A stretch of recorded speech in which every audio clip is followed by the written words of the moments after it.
ये कहानी है गांव के एक पुराने से मकान की। उस मकान में दो परिवार रहते थे।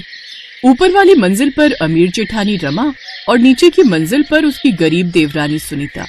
रमा का परिवार बेहद अमीर था और शहर से आए हुए हर ऐशो आराम में डूबा रहता था। वहीं सुनीता का परिवार सादगी में जीता था, पर उनके पास दिल की दौलत बहुत थी। रमा, ये देखो मैं तुम्हारे लिए क्या लाया हूँ। अरे वाह, आप मेरे लिए गिफ्ट लेकर आए हो। अरे एक बार खोल कर तो देखो। रमा ने गिफ्ट खोलकर देखा तो उसमें एक बहुत महंगी साड़ी थी। उसमें हीरे जड़े हुए थे। अरे वाह, इसमें तो हीरे जड़े हुए हैं। ये साड़ी आप कहाँ से लेकर आए हैं? ये मैंने अपने एक दोस्त से लंदन से मंगवाई है। दोनों पैसों में चूर थे। वो किसी को कुछ नहीं समझते थे खुद के सिवा। वहीं उसी मकान के नीचे विनोद भी अपनी पत्नी के लिए साड़ी लेकर आया। उसने पहले तो घर के बाहर अपनी साइकिल खड़ी की, फिर अंदर चला गया। ऊपर से विक्रम और उसकी घमंडी बीवी रमा देख रही थी। देख रहे हो अपने गरीब भाई को, साइकिल से चलता है लेकिन तुम्हारी देखा देखी ये भी अपनी बीवी के लिए गिफ्ट लाता ही रहता है। अरे इसकी बीवी एक नंबर की लुटेरन है, विनोद को लूटती रहती है। खैर, विनोद ने अपनी बीवी सुनीता को साड़ी दी। विनोद, मैंने आपसे कितनी बार कहा है कि आप फिजूल खर्च मत किया करो। आप खुद के लिए तो कुछ लेते नहीं हो। जब भी आपको पैसे मिलते हैं आप मेरे लिए कुछ न कुछ ले आते हो। सुनीता, लोग औरतों को ज्यादा देखते हैं, आदमियों को नहीं। अब जल्दी से खाना बना दो, मुझे बहुत जोरों की भूख लगी है। बातें घुमाना तो कोई आपसे सीखे। ठीक है, आप हाथ पैर धो लीजिए, मैंने सारा खाना पहले ही बना लिया है। तो इस तरह से उन लोगों की जिंदगी बीत रही थी। फिर एक दिन रमा के घर कुछ शहर के खास मेहमान आने वाले थे। उसके पति ने बड़े बड़े शहर के लोगों को अपने घर बुलाया था। रमा का घर महंगे फर्नीचर और सजावट से भरा पड़ा था। रमा, किसी चीज की भी कमी नहीं होनी चाहिए। सारे नौकरों को बोल दो कि अगर गलती से भी किसी भी चीज की कमी रह गई तो उनकी 2 महीने की पगार काट लूंगा। वो तो मैंने सारे नौकरों को पहले ही बोल दिया है। वैसे नौकरों ने काम बढ़िया किया है। हमारे मेहमान तो हमारा घर देखकर ही जल भुन जाएंगे, देख लेना। मैंने खर्चा भी तो खूब किया है, अपने नीचे वाले भिखमंगों के जैसे नहीं है हम लोग। वहीं नीचे सुनीता के घर में उसके गरीब रिश्तेदार पहुंच चुके थे। बच्चों की चहल पहल और छोटे छोटे उपहारों के साथ वे बेहद खुश दिखाई दे रहे थे। अरे बच्चों देखो, तुम्हारे मामा तुम्हारे लिए क्या लाए हैं। अरे आइए आइए मामा जी, हम सब तब से ही आपकी राह देख रहे थे, बड़ी देर कर दी आने में। अरे क्या बताऊं बेटा, हम गरीब लोग हैं, हम चाहकर भी कहीं टाइम पर नहीं पहुंच पाते। बेटा, मैंने कल रात ही ट्रेन पकड़ ली थी, पर रास्ते में एक हादसा हो गया और इसलिए ट्रेन रास्ते में ही 8 घंटे खड़ी रही, वरना मैं आज सुबह ही पहुंच गया होता। मामा, देर हो गई तो कोई बात नहीं, कम से कम आप सही सलामत तो हैं। सुनीता, बातें तो होती रहेंगी, जल्दी से मामा जी और बच्चों के लिए खाना लगाओ। मामा जी कल रात से ट्रेन में बैठे, उन्हें भूख लगी होगी। मामा जी आप फ्रेश हो जाइए, तब तक मैं खाना लगाती हूँ। सुनीता खाना लगाने लगी। वहीं उसी वक्त रमा के अमीर मेहमान अपनी बड़ी गाड़ी से उतरे और ऊपर वाले रमा के मकान में चले गए। वो जब ऊपर मंजिल पर पहुंचे तो उन्होंने ऊपर बालकनी से सुनीता के घर की तरफ देखा। वहां पर विनोद, सुनीता और उसके बच्चे हंसी खुशी मना रहे थे। तभी रमा के मेहमानों ने कहा, अरे ये कौन लोग हैं भाई जो यहाँ गरीबों की तरह रह रहे हैं? इनके कपड़े और घर की हालत देखिए। रमा, तुम्हें इन लोगों के साथ यहाँ रहना पड़ता है। हाँ सही कहा, इन लोगों की वजह से तुम्हारे घर की शोभा बिगड़ रही है। इन भिखारियों के आसपास भी नहीं भटकना चाहिए, वरना उनकी जैसी मानसिकता तुम लोगों की हो जाएगी। वो लोग भी जोर जोर से बातें कर रहे थे, इसलिए सुनीता के रिश्तेदारों ने उनकी ये बातें सुन ली। खैर, ये सब सुनकर रमा ने भी अपने मेहमानों का साथ दिया और कहा, हाँ क्या करें, हमारे यहाँ ये लोग मजबूरी हैं, हमारे साथ रहते हैं लेकिन हमसे बहुत दूर है। ये सब बातें सुनीता और उसका पति विनोद भी सुन लेता है। ये सब सुनकर सुनीता का दिल टूट जाता है, लेकिन वो चुपचाप सहन करती है। उसके गरीब रिश्तेदार उसे समझाते हैं, सुनीता मत सोचो इन बातों को, बड़े लोग हमेशा छोटे लोगों का मजाक उड़ाते हैं। हमें हमारी मेहनत पर भरोसा रखना चाहिए, एक दिन भगवान जरूर न्याय करेंगे। आप ठीक कहते हो, हम गरीब हैं लेकिन हमारे पास आत्मसम्मान है, हमें इस पर गर्व है। ये हुई ना बात, मैंने बहुत से अमीर देखे हैं पर इन लोगों जैसा कभी नहीं देखा। लगता है ये सब के सब या तो अपनी बाप की कमाई खा रहे हैं या फिर अभी नए नए अमीर बने हैं। शायद आप सही कह रहे हो मामा जी, हम इनकी बातें एक कान से सुनते हैं और दूसरे कान से निकाल देते हैं। खैर, इस तरह सुनीता और उसका परिवार गरीबी में भी संघर्ष करना नहीं छोड़ता। हर सुबह सुनीता और उसका पति मेहनत करते हैं। दिन रात काम करके वे अपने बच्चों का पेट पालते हैं और घर का खर्चा चलाते हैं। वहीं दूसरी ओर रमा का परिवार ऐशो आराम में समय बिताता रहता है और दूसरों का मजाक उड़ाने में लगा रहता है। विनोद, सुनीता, मैं तुम लोगों के यहाँ एक दिन का मेहमान बनकर आया था, पर मुझे यहाँ रुके हुए तो कई महीने बीत गए। आजकल ऐसे भांजे मिलते ही कहाँ हैं। अगर मेरे ऊपर इतनी बड़ी समस्या ना आती तो मैं यहाँ इतने दिन रुककर तुम लोगों पर कभी बोझ ना बनता। ये आप कैसी बहकी बहकी बातें कर रहे हैं मामा? मामा, इस घर में कोई बुजुर्ग नहीं था। कम से कम आपके यहाँ रहने से बुजुर्गों का साया तो हमारे सर पर है। वहीं दूसरी तरफ अमीर रमा और विक्रम के घर पर उसके अमीर मेहमान उस दिन से उनके घर में ही रुके हुए थे। उन्होंने धोखे से विक्रम की कंपनी को बर्बाद कर डाला और उन्हीं से पैसे लेकर अपनी नई कंपनी खोल ली।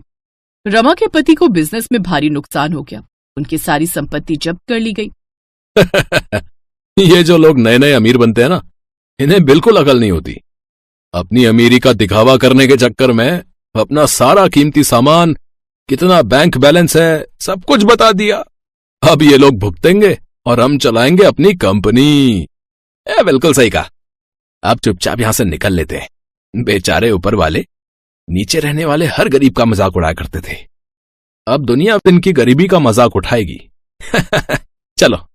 वो दोनों रिश्तेदार चुपचाप विक्रम को बर्बाद करके वहां से चले गए। वहीं अब रमा का परिवार कर्ज में डूब चुका था। उन्होंने अपने सारे ऐशो आराम के सामान भी बेच दिए, लेकिन फिर भी उनका कर्ज चुकता नहीं हो पाया। मजबूर होकर रमा और उसका परिवार नीचे वाली मंजिल पर रहने चले आए। छोटे भाई विनोद, हमने तुम लोगों की गरीबी का बहुत मजाक उड़ाया। मामा जी आपको भी खूब भला बुरा कहा। हो सके तो हमें माफ कर देना। आज हम जब खुद गरीब हो गए तब हमें एक गरीब के दर्द का एहसास हुआ। सुनीता, हमारा घर तक बिक गया। अब हमारे पास कुछ भी नहीं बचा। मेरे अंदर पैसों का घमंड आ गया था और शायद हमें उसी की सजा मिली है। अगर आप लोग हमारे गरीब खाने में रह सके तो आइए। हमारा घर भले ही छोटा है पर हमारा दिल बहुत बड़ा है। हाँ भैया, जो हुआ उसे जाने दीजिए। अब हम सब इसी घर में एक साथ रहेंगे। तो इस तरफ चारों लोग एक साथ नीचे वाले गरीब के घर में रहने लगे। दूसरी ओर सुनीता का परिवार अब अपनी मेहनत से धीरे धीरे सफलता की ओर बढ़ रहा था। उनका छोटा सा काम अब एक बड़ी दुकान में बदल गया था। सुनीता और उसके पति की मेहनत रंग लाई थी। अब उनके पास खुद का अच्छा खासा घर था और वे गांव में इज्जत से जी रहे थे। मामा जी, अगर आपने हमारी पैसों से मदद ना की होती तो आज हम इस मुकाम पर ना होते। बेटा, ये सब तुम्हारी और सुनीता की लगन और मेहनत का नतीजा है। इधर अब रमा समझ चुकी थी कि उसने कितनी बड़ी गलती की थी। उसे एहसास हुआ कि उसने अपनी देवरानी के साथ कितना बुरा व्यवहार किया था। एक दिन वो अपनी गलती का पश्चाताप करने के लिए सुनीता के पास गई और हाथ जोड़कर माफी मांगते हुए बोली, सुनीता, मुझे माफ कर दो। मैंने तुम्हें और तुम्हारे मेहमानों का बहुत अपमान किया। उस समय मुझे अपनी दौलत पर बहुत घमंड था, पर अब समझ में आया कि असली दौलत आत्मसम्मान और मेहनत होती है। रमा दीदी, आपको माफी मांगने की कोई जरूरत नहीं है। हालात कभी भी बदल सकते हैं। मेहनत और इज्जत से जीना ही असली दौलत है। हम सभी एक ही परिवार हैं। रमा का परिवार अब गरीब हो चुका था और वही लोग जिनका वे कभी मजाक उड़ाते थे अब उनकी मदद के लिए आगे आए। गांव वालों ने भी रमा का मजाक उड़ाया, लेकिन सुनीता और उसके पति ने रमा के परिवार को सहारा दिया। रमा के अमीर मेहमानों ने उन्हें ही चूना लगा दिया। वहीं गरीब सुनीता के मेहमान ने उनकी मदद की और साथ दिया। इस कहानी से हमें ये सीख मिलती है कि इंसान को अपनी मेहनत और ईमानदारी पर भरोसा रखना चाहिए। असली दौलत पैसा नहीं, बल्कि वो इज्जत और आत्मसम्मान है जो हमारी मेहनत से हमें मिलता है।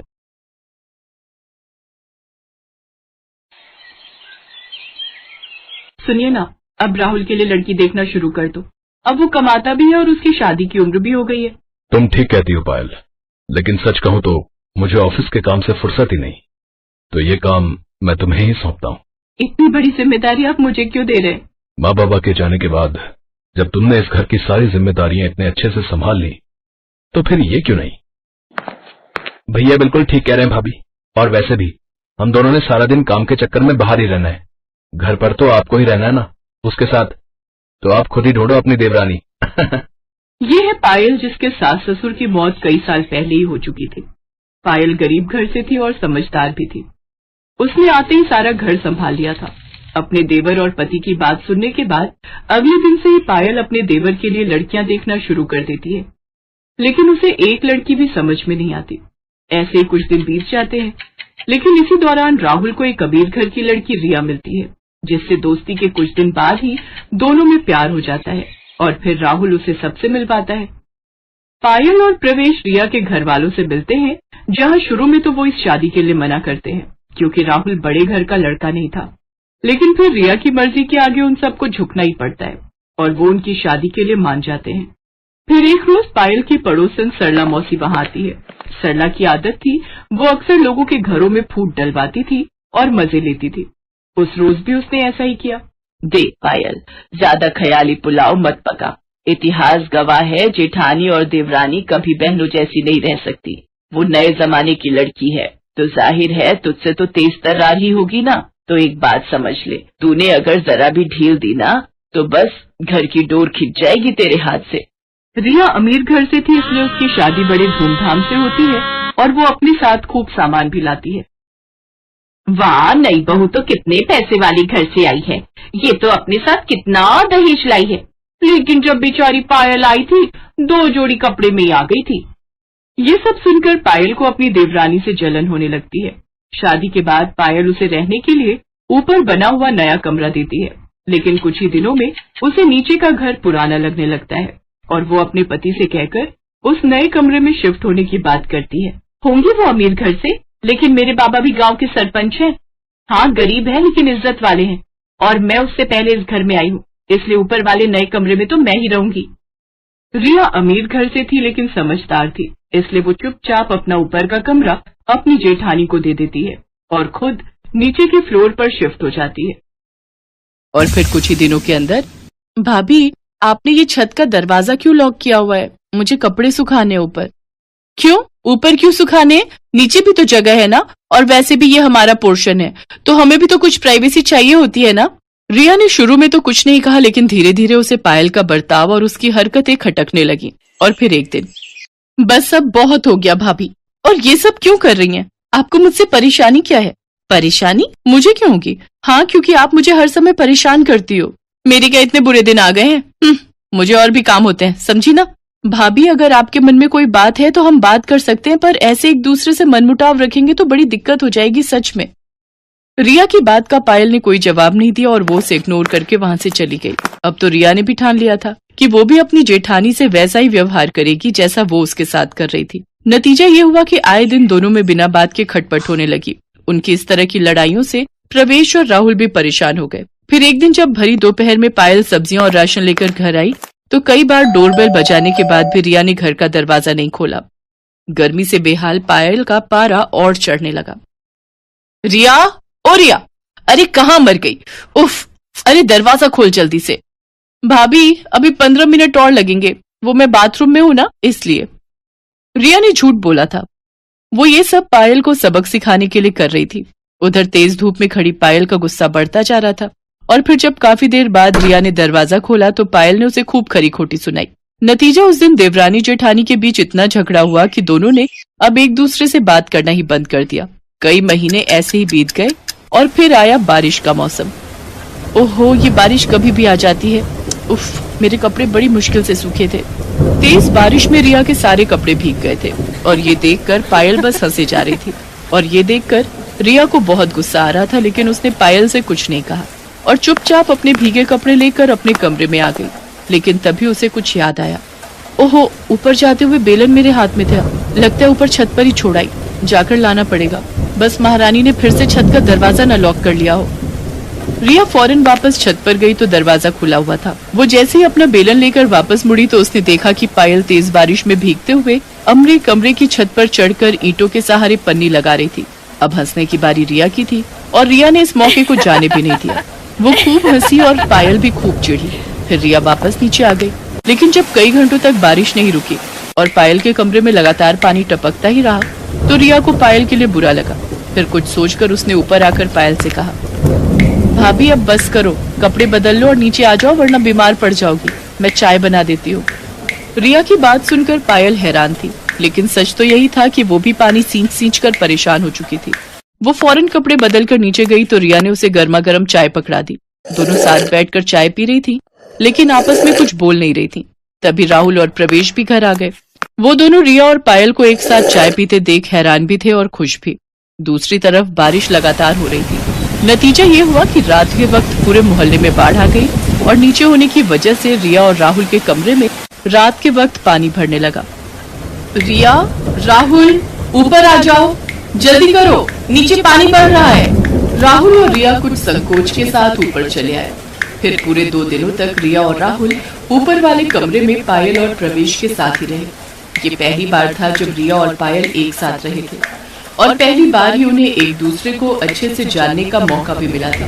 बातों ही बातों में पता चला कि असल में सरला मौसी तो रिया को भी पायल के खिलाफ भड़का रही थी। अब जाकर पायल को अपनी गलती समझ आई। फिर एक दिन, अब अरे तुम दोनों एक साथ? हाँ मौसी, क्यों? नहीं नहीं, मैं तो बस ऐसे ही पूछ रही थी। ये लो मौसी, प्रसाद खाओ। हम दोनों साथ में मंदिर गए थे। सच में माता रानी ने हमारी आंखें खोल दी। सिर्फ आंखें नहीं, माता रानी ने तो हमारे कान भी खोल दिए ना भाभी। रिया की इस बात पर दोनों जोर जोर से हंसने लगी, लेकिन सामने खड़ी सरला की सूरत बस देखने लायक थी।